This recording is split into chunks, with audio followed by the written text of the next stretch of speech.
الرحلة 19. اللغز اللي دوخ العالم، مثلث برمودا. فلوريدا دجنبر 1945. 5 طيارات حربية خرجوا في تدريب روتيني، ولكن ما رجعت حتى واحدة منهم. لا أثر، لا إشارات، غير الصمت والاختفاء التام. هذه هي بداية واحدة من أغرب القصص الجوية. الرحلة 19. كان نهار عادي، 5 دجنبر 1945.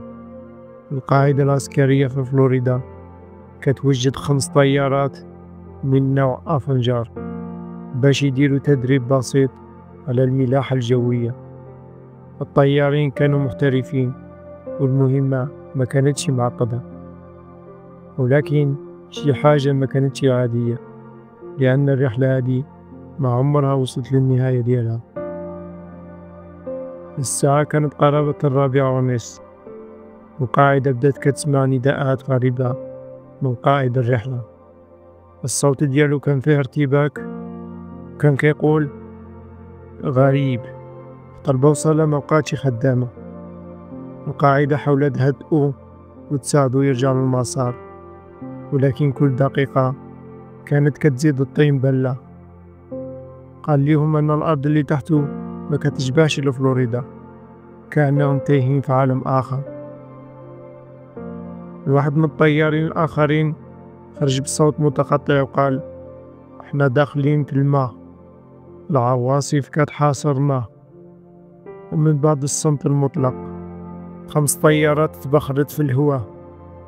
القاعدة بقات مشدوها وقررت تبعث طيارة إنقاذ من نوع مارينر فيها 13 جندي. الصدمة كانت هي حتى طيارة الإنقاذ اختفت وما كملتش حتى 30 دقيقة في الجو، بحال إلا شي قوة خارقة كتبتلع أي حاجة كتقرب من هذا المكان. من ذاك النهار بداو يخرجوا بزاف ديال النظريات: واش الطيارات طاحوا في البحر بسبب عطل تقني؟ واش دخلت في عاصفة مغناطيسية؟ ولا كما قالوا بعض الباحثين كانوا داخلين في الضباب الزمني اللي كيخلي الإنسان يفقد الإحساس بالمكان والزمان. حتى اليوم باقي ما كاين لا حطام، لا جثث، لا أجهزة اتصال، والو. منطقة برمودا بين فلوريدا وبورتوريكو ولات مشهورة بالاختفاءات الغامضة ديال السفن والطائرات. أكثر من 100 حالة اختفاء وقعوا في هذه المنطقة بلا أثر. الرحلة 19 قد من أعظم الألغاز في تاريخ الطيران، ومثلث برمودا باقي كيرعب وكيحير العلماء والناس. شنو السر الحقيقي ديال هذه المنطقة؟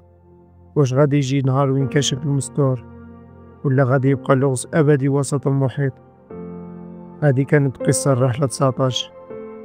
ولا عجبتك القصة خليك معنا في فيديوهات جاية على ألغاز أكثر غموض وتشويق.